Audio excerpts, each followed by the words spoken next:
जय भीम, जय भारत, जय संविधान। और आज हम लोग हैं इको गार्डन लखनऊ में।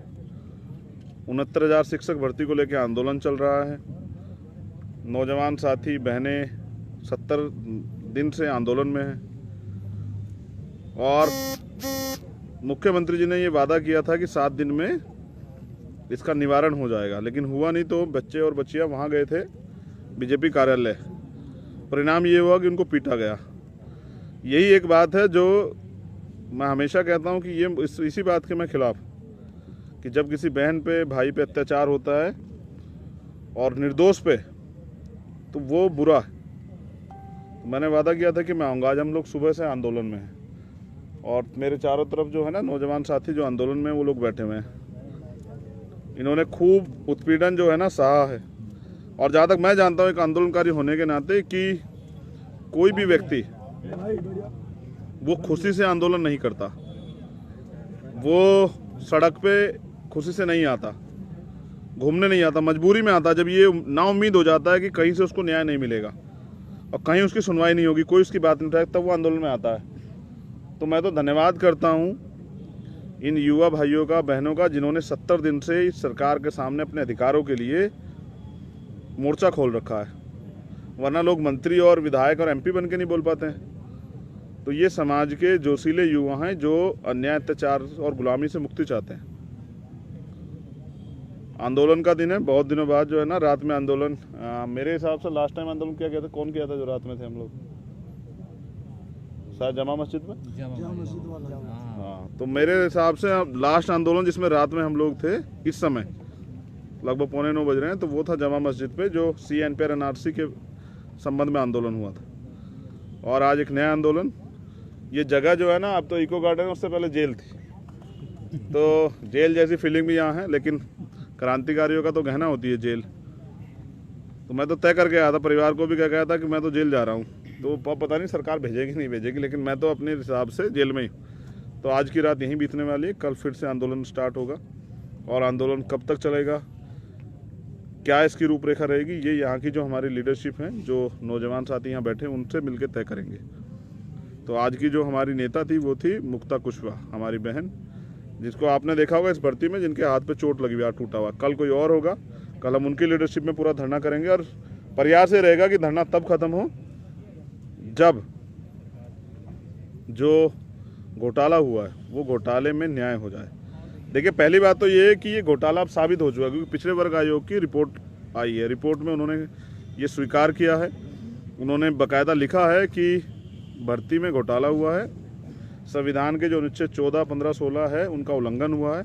और उन्होंने ये भी कहा है कि जिनके द्वारा ये किया गया है, जिन अधिकारियों के द्वारा, कर्मचारियों के द्वारा, उन पर गंभीर कार्रवाई की जाए और वंचित जो लाभार्थी हैं उनको, जो है ना अभ्यर्थी है, उनको नियुक्ति दी जाए।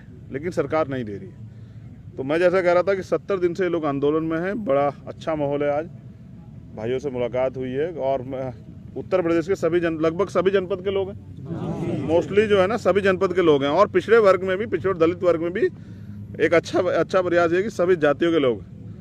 अब ये जातियाँ हमने तो बनाई नहीं, जिसने बनाई है अपने फ़ायदे के लिए बनाई है। अगर हम बनाते तो कुछ और बनाते। तो अब हमारा प्रयास रहेगा कि आंदोलन हम जीते। कल हम लोग यहीं रहेंगे, लखनऊ के आसपास के साथी जो हैं वो कल आएंगे आंदोलन में शरीक होने के लिए। और बाकी जो भी कल की लीडर हमारी तय करेगी, या लीडर जो हमारा तय करेगा, उसके हिसाब से आंदोलन चलेगा। एक चीज़ तो सत्य है, मैं आपका आज के लाइव का मेरा उद्देश्य ये है कि आप ये देखिए कि जो संवैधानिक अधिकार हमारे हैं, जब उसको सरकार 70 दिन के आंदोलन के बाद नहीं दे रही है, तो आप समझिए कि फ्री में बिना लड़े हमें क्या मिलेगा। जो चीज़ साबित हो चुकी है कि चोरी हुई है, शिक्षा मंत्री, मुख्यमंत्री ने घोटाला किया है, हमारे अधिकार को छीना है। पहले तो इनके यहाँ भर्तियाँ होती, उनका पेपर लीक हो जाता है। पेपर लीक के बाद अगर दलित पिछड़े वर्ग के अभ्यर्थी मेहनत करके, संघर्ष करके मौका बना लेते हैं, तो फिर ये खेल। लेकिन अब समय बदल रहा है, नौजवान इस बात को समझने लगे हैं और सरकार अब चोरी नहीं कर पाएगी।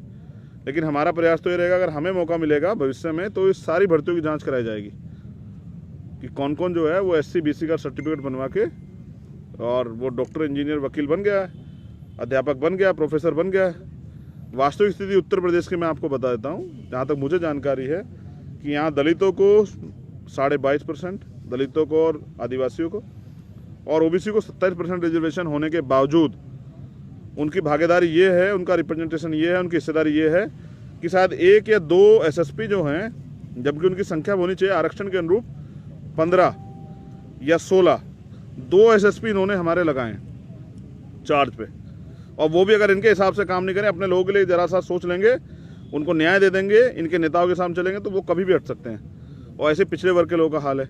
लेकिन मैं आज अपने भाइयों को बता रहा था कि लड़ाई जो है ना वो धर्म की नहीं है, लड़ाई है अधिकारों की, और वही समाज तरक्की करेगा जिसके पास कानून बनाने की शक्ति होगी, जिसके पास जो है ना संवैधानिक अधिकार जो मिले हुए वो होंगे। तो आज का आंदोलन अच्छा रहा, खूब जो है जोशीले भाषण सुने, यहाँ से तो वक्ता भी तैयार हो गए। काशीराम साहब कहते थे ना कि आंदोलन से लाल पैदा होते हैं, समझौतों से दलाल पैदा होते हैं। तो संघर्ष से नेता तैयार होता है। आज मैंने कई नौजवान साथियों को सुना और मुझे लगा उनमें कल के भविष्य के नेता की झलक है। वो अच्छे अच्छे भाषण देते हैं, अच्छी अच्छी शायरियाँ सुनाते हैं, मैं उन सबको भी धन्यवाद देता हूँ। लेकिन ये तो सच है कि जब आप घर से बाहर निकल के वास्तविक स्थिति को देखेंगे, परखेंगे, तब आपको पता लगेगा कि देश में क्या चल रहा है। निजीकरण होने वाला है। जितने निजीकरण पे भी आप लोग सब जुड़े हुए हैं, तो निजीकरण पे भी सुन लीजिए। निजीकरण आप वो जो कह रही है ना, एनएमपी जो नया वो लाए, पाइपलाइन कह रहे हैं, बेच नहीं रहे हैं, लीज पे दे रहे हैं। तो मैं ये बताना चाहता हूं कि वो लीज पे देने के बाद वो प्राइवेट सेक्टर हो जाएगा, उस प्राइवेट सेक्टर में आरक्षण व्यवस्था खत्म हो जाएगी। आज हम यहाँ 18,000 भर्तियों के लिए लड़ रहे हैं, कल हम लाखों भर्तियाँ जो हमारी होने वाली हैं, जिसके लिए हमारे माँ बाप ने पढ़ा लिखा के, अपना पेट काट के, मजदूरी करके, मेहनत करके, अपनी जमा पूंजी दे के, अपना घर में से सामान बेच के हमें तैयार किया, वो सब जीरो हो जाएगा। जब सिस्टम पे इनका कब्जा हो जाएगा तो फिर हमें हमारे लोगों को न्याय क्या कौन देगा? आज भी नहीं मिलता है। तो इसलिए वो निजीकरण सिर्फ और सिर्फ भविष्य में सरकारी नौकरियां खत्म हो जाएं, और जो लोग दलित पिछड़े वर्ग के लोग वहाँ हैं उनको किस तरह से आरोपित करके, दबाव बना के, डरा के निकाला जाए, ये उसकी तैयारी है।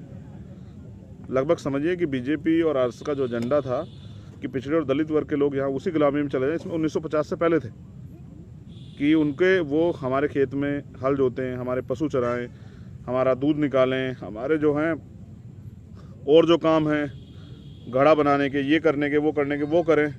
और जो संविधान में हमें अधिकार मिला था बराबरी ख़त्म हो जाए, तो उसका पूरा खाका तैयार हो गया। अगर आज भी आप लोग नहीं जागते हैं तो आप पहली ऐसे शख्सियत होंगी, पहले ऐसे समाज होगा जो अपने आंखों के आगे अपने अधिकारों को ख़त्म होते देख रहा हो। दलित और पिछड़े वर्ग के लोगों को, ये लखनऊ है, मैंने बाबा साहब का एक भाषण सुना था यहाँ, ये 1948 की बात है। बाबा साहब यहाँ आए थे और कुछ पिछड़े वर्ग के लोगों ने बाबा साहब अम्बेडकर से पूछा कि बाबा साहब राजनीति पे आपके क्या विचार हैं? तो बाबा साहब अम्बेडकर ने कहा कि मुझे ऐसा लगता है कि पिछड़े और दलित वर्ग के लोगों में, पिछड़े वर्ग के लोगों में स्पेशली ये भावना बनी हुई है कि अगर हम दलित समाज के लोगों के साथ राजनीति जाके करेंगे तो हमारी सामाजिक हैसियत जो है वो गिर जाएगी, इसलिए वो दलित वर्ग के लोगों के साथ राजनीतिक संबंध नहीं बनाते। और इसी कारण से ये जब एकता नहीं बन रही है तो दूसरे लोग हम पर राज कर रहे हैं। अब आप सोचिए, अगर इस देश का 52% जो मतलब एक रिपोर्ट है, 52% पिछड़े वर्ग के लोग और 22-23% दलित और आदिवासी समाज के लोग इकट्ठे हो जाएं तो इनकी आबादी कितनी बैठती है? क्या मुझे कोई बताया कितनी बैठती है? लगभग 75% के करीब। जब इस देश का 75% व्यक्ति एकजुट हो जाएगा तो सत्ता में किसका राज होगा? नीति बनाने की, कानून बनाने की ताकत किसके पास आएगी? लेकिन मोहरों की वजह से, जिनको चमचे काशीराम साहब कहते थे और बाबा साहब अम्बेडकर कहते थे कि ये वो क्लास तैयार हो जाएगी जिनको लोडर कहा जाएगा, तो इनकी वजह से आज हमारे सारे अधिकार लगभग जो है ना छीनने के कगार पे। आंदोलन जारी रहेगा और तब तक जारी रहेगा जब तक हम जीतते नहीं।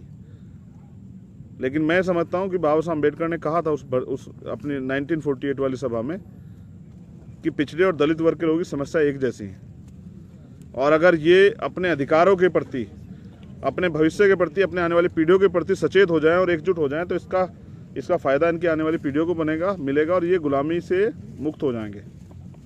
मेरा प्रयास रहेगा कि आंदोलन के जरिए, मुद्दों के जरिए दलित और पिछड़े वर्ग के लोगों में एक एकता बने और उस एकता से भारत में वास्तविक लोकतंत्र जो है वो लागू, जिसमें गरीब, गरीब जो है वो भी अपने आप को खोज सके। One vote one value.